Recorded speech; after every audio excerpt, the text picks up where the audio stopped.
Kuya, ano pong pangalan niyo? Junicio Abaw. Ilang taon na po kayo? Mag-68 ngayong 21. Ngayong bulan. November 21. Oo. Saan po kayo galing? Ano pong probinsya? Galing sa Misamis Oriental. Kaya ng Maning Place. Ilang taon na po kayo coconut farmer? Tagal na eh. Tapos, kuya, kasi medyo matanda na kayo. Diba, di na po ba kayo nahihirapan sa March na to? Yung ano lang. Nahihirapan po ba kayo dahil... Kasi medyo mahaba yung biyahe niyo, diba? Hindi naman dahil nawaan din ng Panginoon na bigyan ako ng malakas sa katawan pagka abot ng Malacanang. Bakit po kayo nagmamarch ngayon? Bakit po kayo nagmamarch? Dahil sa yung Cocolibin na yan ay yung tunay na may-ari yung magsasaka ng niyog. Kaya ako'y sumama sa lakbay nito dahil gusto namin na ibalik sa mag-niyog. Dahil yung pira na yan ay galing sa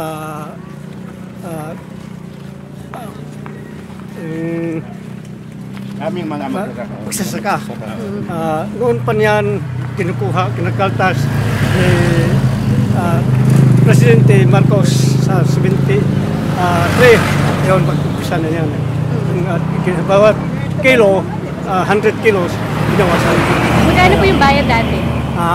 Magkano po yung binabayaran niyo dati sa gobyerno? Wala pang binabayad sa amin eh. Hindi, kayo po. Magkano po yung binabayad niyo dati? Nung nagsimula po yung Coco Levy? Wala. 55 centavos. Sa kuhan yung per kilo. Oo, magkano? 100 kilo, 50. 50 pesos. Centavos lang. 50 centavos per kilo. Oo. Per kilo? Per kilo. 100 kilos. 50 centavos per 100 kilos. So kayo po mismo, since buhay po kayo nun, kayo mismo nagbayad po kayo nun? Yung lola ko, yung ang nakuno na ng... May lula pa. May lola ko eh. So kayo, hindi po kayo personally nagbayad ng Coco Levy? Sa buhay niyo, hindi kayo nagbayad? Pero nagbayad po yung lolo niyo? Sa lola ko lang yan. Yung niyog na yan ay sa lola ko. Lola? Kaya nasaktan ang damdamin ko na iba ang nagpaharap. Nakasarapan ng paggamit sa yung pera na yan na pundo sa Cocopid.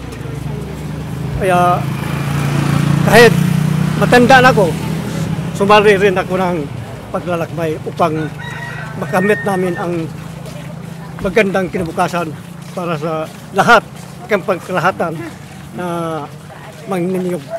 Okay, salamat po. Okay. Thank you. Yung pong isa, si Kajor.